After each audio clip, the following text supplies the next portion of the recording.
A spinning anchor in drywall can usually be fixed with a few simple steps that restore holding strength without replacing the anchor. Start by removing the screw and assessing whether the anchor is damaged or simply spinning in a widened hole.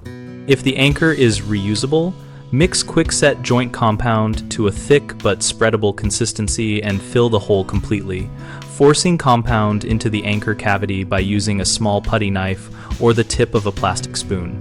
Twist the anchor gently while the compound is still wet so the compound keys into the anchor threads and bonds to the drywall around the hole.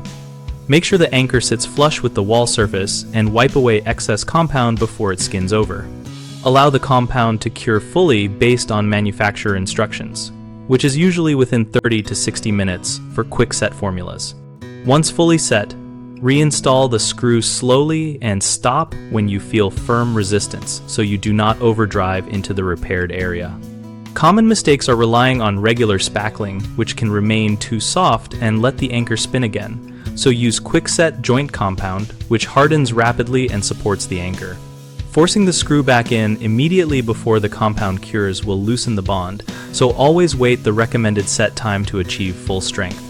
Finally, using an oversized screw trying to wedge the anchor without filling the void can crack surrounding drywall or shear the anchor, so use the original screw size or replace the anchor after the compound has cured for reliable holding.